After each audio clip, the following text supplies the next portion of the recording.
Les Voix du Havre.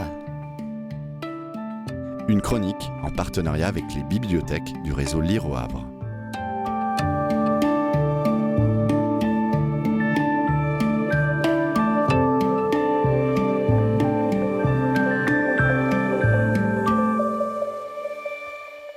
Je vais vous lire un extrait de L'inspecteur des ruines d'Elsa Triolet, édition Gallimard, collection Folio. C'est à peu près à ce moment, comme j'étais en train de m'installer dans ma chambre de bonne, qu'il m'est arrivé une chose plaisante. Je devenais invisible. On aurait dit qu'à rouler, poussé par les petits événements d'une petite vie quotidienne, je me polissais à la façon d'un galet continuellement léché par des vaguelettes. Je devenais lisse, à ne pas me distinguer d'autres galets. Vrai, j'étais devenu invisible.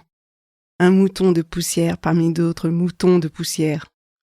Le soldat inconnu aux millions de visages. Bon pour aller rejoindre les mystères de Paris. Je me faufilais, ni vu ni connu dans la grande bâtisse.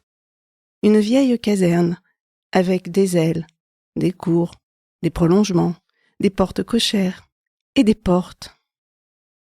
On passait d'une cour dans l'autre sous une voûte longue comme un tunnel. La concierge de cet univers était invisible. Il y avait des portes, A, B, C, etc. et, par-dessus le marché, des escaliers de service. On montait dans ma chambre par un de ces escaliers de service. Je ne me faisais repérer que lorsque j'avais mes chiens. 3 dogs danois, de grandes bêtes magnifiques, 2 gris acier et un blanc à taches noires. Je les avais achetés du temps où mes projets n'étaient pas tout à fait morts. J'habitais encore l'hôtel. Liliane n'avait pas encore définitivement disparu.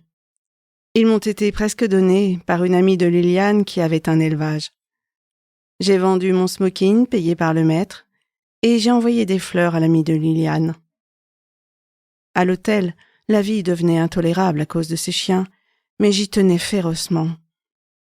J'ai eu mon heure d'illusion sur les bêtes qui valent tellement mieux que les hommes.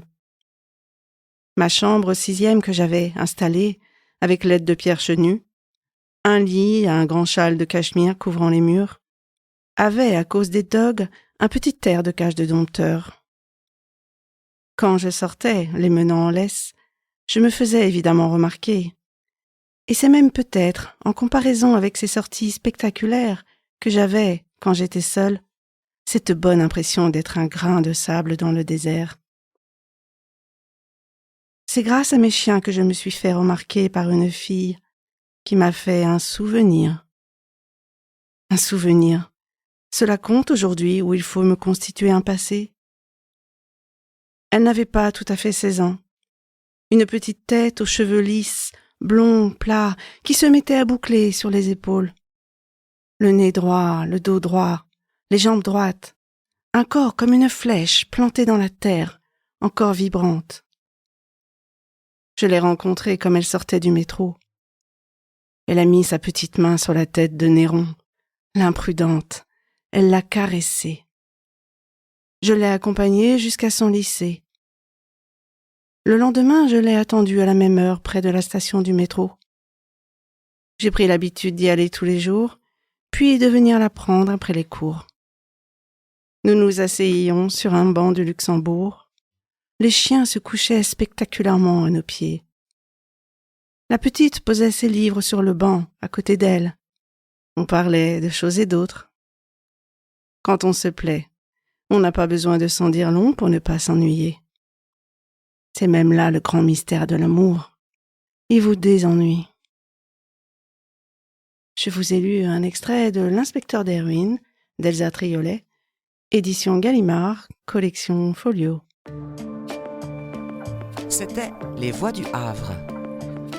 Une chronique en partenariat avec les bibliothèques du réseau Lire au Havre.